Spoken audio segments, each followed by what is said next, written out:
If you think claiming Social Security at 62 is just a simple trade where you take a smaller check in exchange for getting paid sooner, you may be missing the real cost entirely. Because the real cost of filing at 62 usually does not show up in the first month. It does not announce itself when that first deposit hits the bank. It shows up later. It shows up when the lower monthly base follows you for life. It shows up when inflation keeps moving, but your starting point was permanently cut. It shows up when your IRA has to cover more than you expected. And in some households, it shows up after one spouse is gone, when a decision that felt manageable for one person becomes a survivor's reality. So this is not really a video about whether 62 is early. Everybody knows 62 is early. The real question is where the cost goes if you claim now. That is the frame most retirees never get. They ask, what is the biggest check? But that is not always the right retirement question. The better question is, where does the bill land if I make this choice? Let me give you a household you can picture. David is 62, his wife Karen is 60.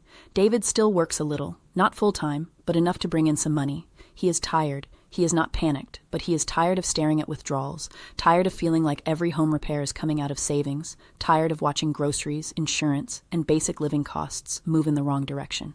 He looks at his Social Security statement and thinks the same thing millions of people think. Why not just start now? It feels practical. It feels responsible. It feels like relief. And sometimes, to be fair, it is the right move. But a lot of people in David's position are not really comparing the right things. They think they are comparing a smaller check now versus a bigger check later. In reality, they are often moving a hidden household bill from one part of retirement to another. That is why this topic matters so much. According to the Social Security Administration, if your full retirement age is 67, claiming at 62 can reduce your retirement benefit by as much as 30%. The SSA also says delayed retirement credits can increase benefits if you wait past full retirement age, up to age 70. Those are not emotional opinions. That is the official structure of the system, and once you see that structure clearly, you realize something important. Claiming early does not erase the bill. It changes which part of retirement pays it.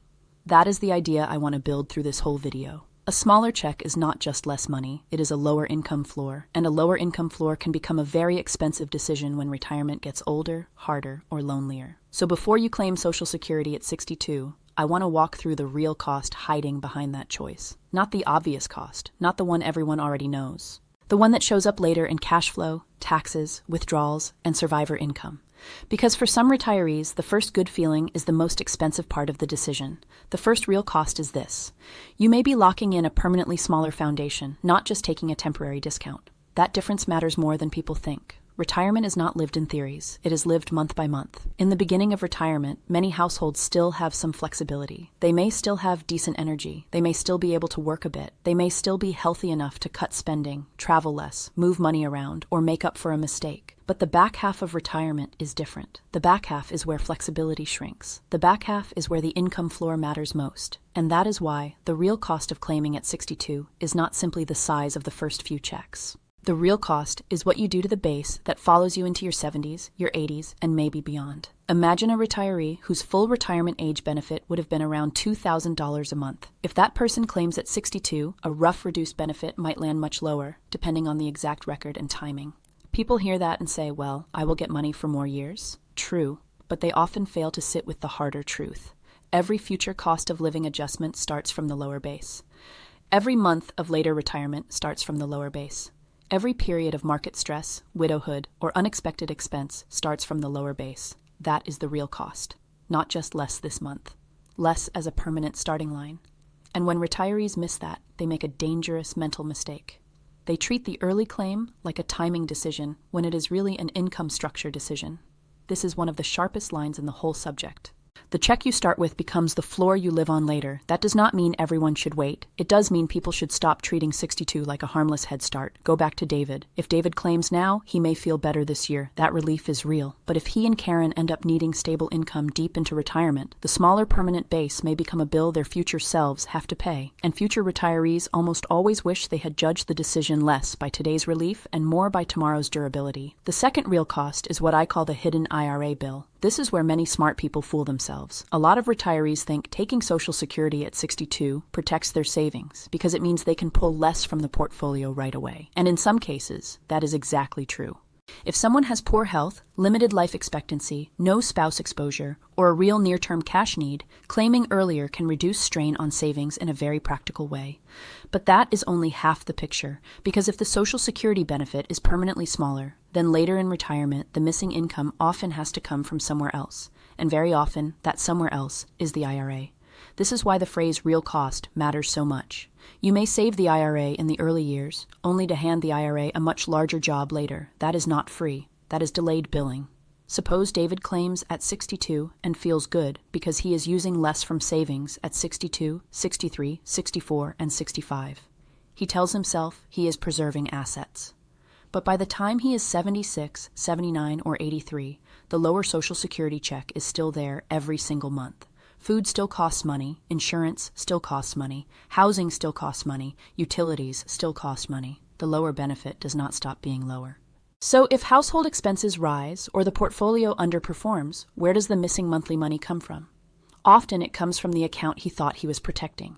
That is why early claiming is not always portfolio protection. Sometimes it is portfolio postponement, and postponement can be expensive because later withdrawals are often harder than earlier ones. In the early years of retirement, a household may still have optional spending to cut. Later on, more of the budget tends to be fixed or close to fixed. Health costs, help at home, transportation support, repairs, insurance, and basic household running costs do not care that you made a claiming decision 15 years earlier. Here is another line worth remembering. If Social Security comes in smaller forever, the IRA may get the bill forever. That line does not mean waiting is always best. It means retirees need to compare not just when they get paid, but which account ends up carrying the long-term load.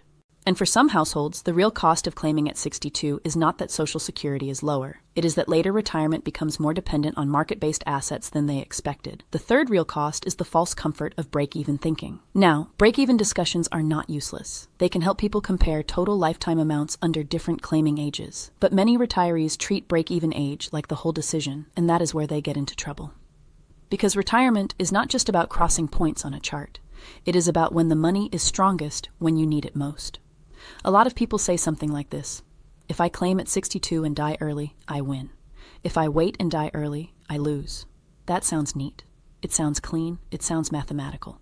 But real retirement decisions are not made inside a math puzzle. They are made inside an aging household. What if you do not die early? What if one spouse lives much longer than expected? What if the market has a rough decade at the exact wrong time? What if the house needs work, the car needs replacing, property taxes climb, or long-term care expenses start creeping into the conversation? The break-even frame is often too narrow because it treats Social Security like a betting game on lifespan. But Social Security is not just a wager. It is insurance against living into a stage of retirement where flexibility is low and guaranteed income matters more. That is why some of the most expensive claiming mistakes are made by people who think they are being rational. They focus on getting their money's worth. But retirement is not a rebate program. It is a stability problem, and stability in later life often depends less on whether you beat a break-even age and more on whether your guaranteed monthly floor is strong enough when the household has fewer options left. That is the real cost David may miss if he uses a break-even calculator like a verdict instead of a tool. If David says, "I can get 5 extra years of checks," he is not wrong, but he is still asking the wrong question. The harder question is this: which version of my benefit would feel safer if I were 81, Karen were alone, and the portfolio had already taken some hits?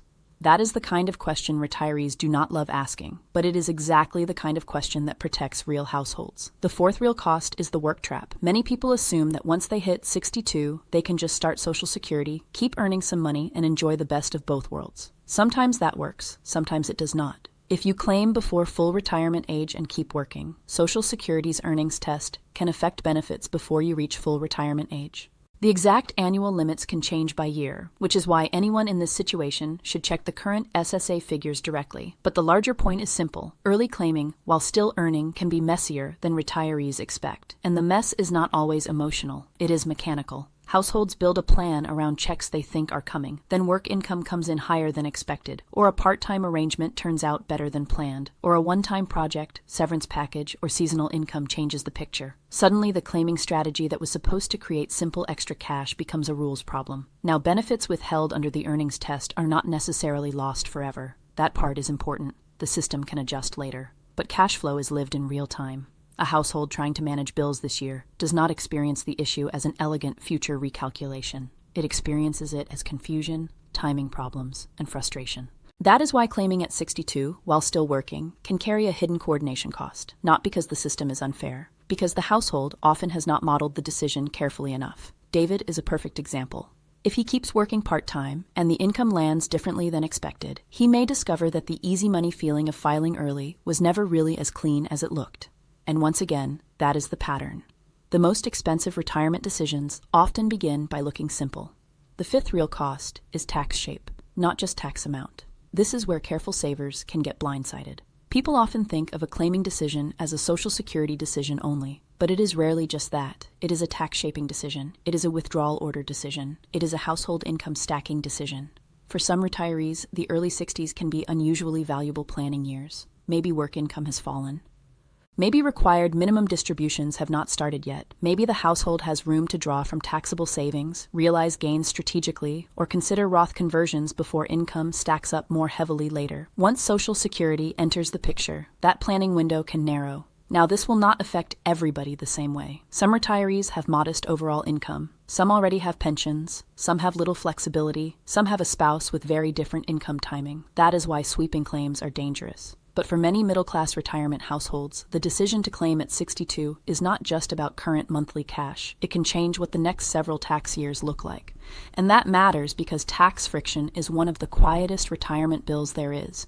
You do not always feel it in one dramatic hit. You feel it as reduced flexibility. You feel it because the order of withdrawals gets harder to manage. You feel it because you used a year that might have been strategically clean on a decision that permanently changed the income map. That is why the real cost of claiming at 62 can be hidden in places viewers do not immediately connect to Social Security. A lower check now may sound like one trade, but a lower check combined with different withdrawal timing, reduced planning flexibility, and more dependence on tax-sensitive assets later can become a much larger trade than expected.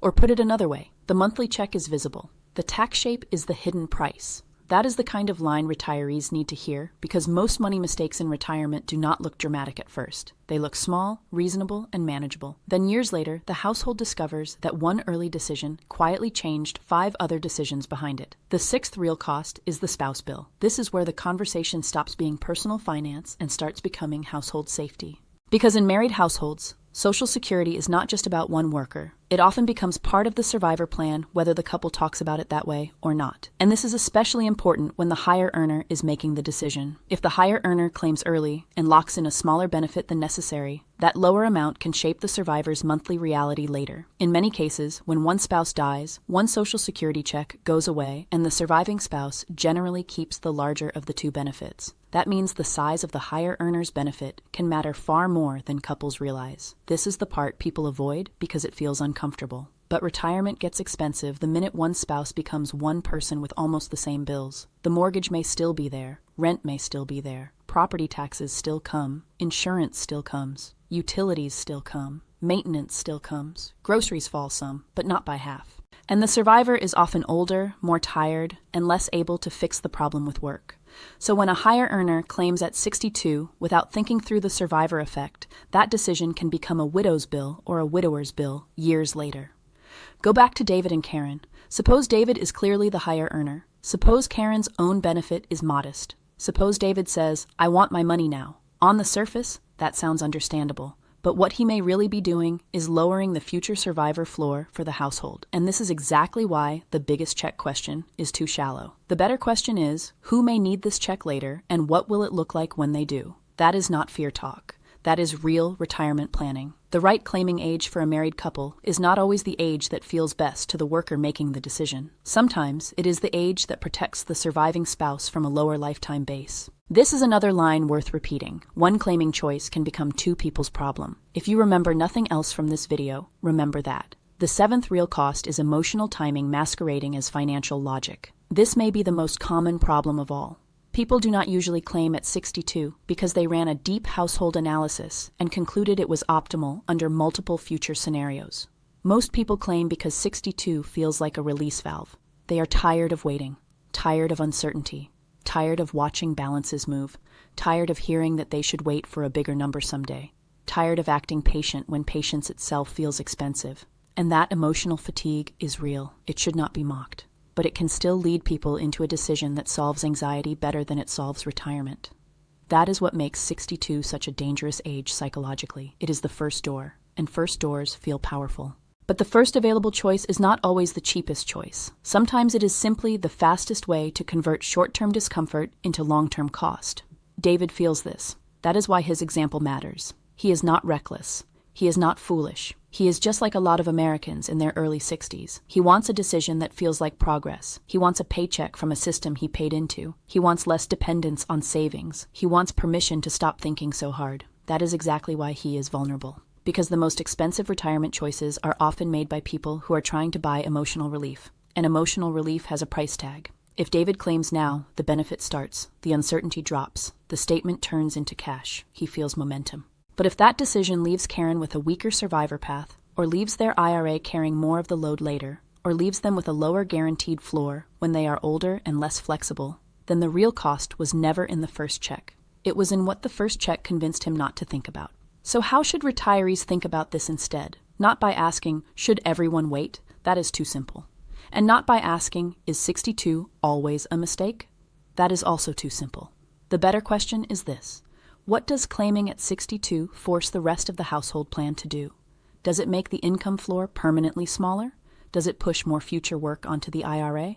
Does it reduce flexibility in the years when tax planning could have been cleaner? Does it create work rule complications if earnings are still in the picture? Does it weaken the survivor income path for a spouse? Does it solve today's discomfort by handing tomorrow's retiree a more fragile setup? If the answer to several of those is yes, then the real cost may be much higher than the first deposit makes it seem. Now, to be fair, there are absolutely cases where claiming at 62 can make sense. If health is poor, life expectancy is meaningfully reduced, or work truly cannot continue, the analysis can change. If savings are limited and the household needs immediate income, the practical answer may be to file. If there is no spouse exposure and the household's main risk is short-term cash shortage, earlier claiming can be reasonable. But the key is this. It should be a conscious trade, not an emotional default. That is the whole point. A good 62 decision is one made with the real cost exposed. A bad 62 decision is one made because the first available check felt like proof that the rest would somehow work itself out. By now, you can probably see where David and Karen land. Maybe David still claims at 62. That is possible. But if he does it wisely, he does it after asking what the lower base means for Karen later, what it means for their IRA in their late 70s, what it means if he keeps working, and what it means for the years when they still had planning flexibility. And if he cannot answer those questions, then what he wants is not clarity. What he wants is relief. Relief matters, but relief is not the same as safety. And that may be the most important lesson in this entire topic. Social Security at 62 is not just an age choice. It is a hidden cost decision. It tells you where the household bill will go. It tells you whether the check gets stronger or the IRA gets busier. It tells you whether the survivor path gets sturdier or thinner. It tells you whether today's relief comes at the expense of tomorrow's resilience. So before you claim at 62, do not just ask what you get now. Ask what gets weaker later. Because in retirement, the most dangerous cheap decision is the one that sends the real cost to your future self.